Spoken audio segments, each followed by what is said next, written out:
Hey everyone, welcome back to Corporate Decoder, the place where we decode the language of business. And today's report is more twisted than a crypto chart after a tweet from Elon. We're diving into the crypto company's annual filing, and boy, what a story it tells. Losses, audited drama, and enough amendments to make your head spin. Sounds exciting. Except before we start, if you appreciate getting straight insights from corporate documents, make sure you're subscribed. We also have a Discord community linked in the description below if you want to see Elon's influence on crypto. Alright, first things first, this isn't just a regular filing, this is amendment number 1, meaning they had to go back and fix something, and it's not just a typo. The original report was filed, but it had to be replaced. Why? Their original accounting firm got barred by the SEC, that's the Security and Exchange Commission, from appearing before them, meaning they could no longer sign off on the company's financials.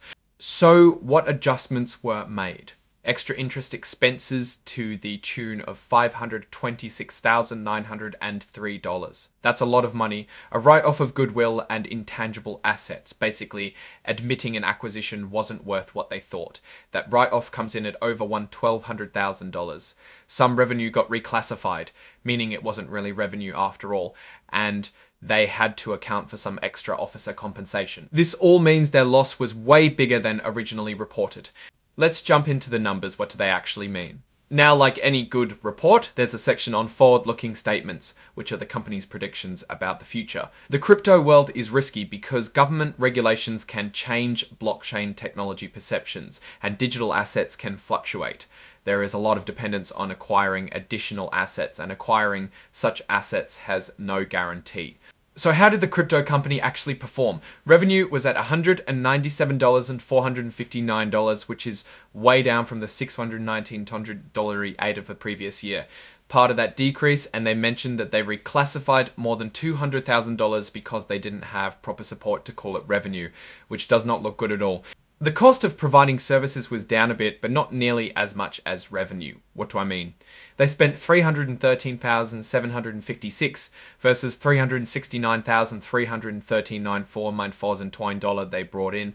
They spent way more than they did the previous year. Looking at expenses, general and administrative costs were down, meaning they spent less on things like consulting and legal fees.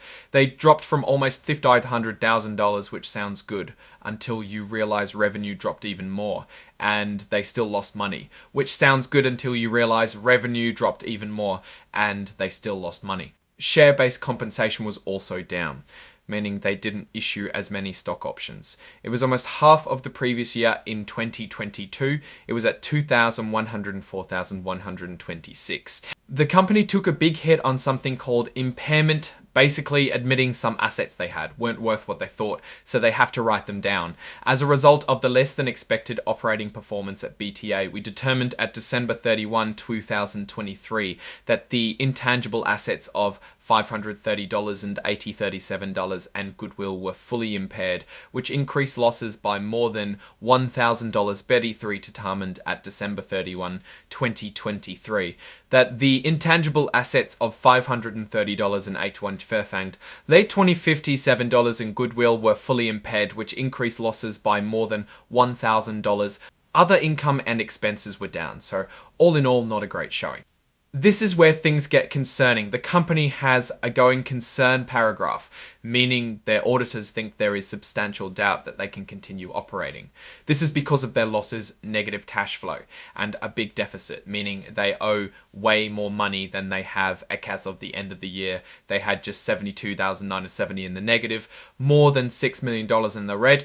Drilling into the cash flow numbers, they burned through more than $1,600,000 in operating activities. That is cash from normal business. It means money going out and not in. Investing activities didn't help. Thankfully, they didn't spend a lot. They did bring in some cash from notes and stock, about $1,600,000. Without it, things would have been worse. This shows the company is relying on short-term loans to keep the lights on. As of April 2024, the crypto company borrowed funds and issued a promissory note in the principal amount of $120,000. After the fees and expenses, the company barely saw half of that amount in net proceeds. Another loan will keep them afloat for the time being. Management has also said that their disclosure controls and procedures weren't effective. So there were material weaknesses in both their disclosure controls and financial reporting. Basically, the company admits they have problems with how they report their financial information. For accounting, they had to change them again due to the problems with the previous ones, which can cause even more doubt about the business and what it's going to do. Lots of agreements, but what do they mean? Now, here's my take. The crypto company is in a tough spot. The numbers don't look good. The audit situation is a mess and they're relying on debt to stay afloat. So are there any positives? It's hard to find positives in a situation like this. The recent change in accounting probably means that a company is still new and not fully matured. That's always bad for investors. And what is good? A potential acquisition will help this company a lot. The core business is failing, as the management themselves declared. In order for this company to survive, there needs to be a miracle of some sort, and that's never a good thing. Alright, that's our breakdown of the crypto company's latest filing. What's your take on these numbers and what they signal for the company's future? Drop your thoughts in the comments if this analysis was valuable. Hitting that like button really helps, and subscribe for more deep dives. Don't forget to check out the Discord in the description. Thanks for watching. See you next time.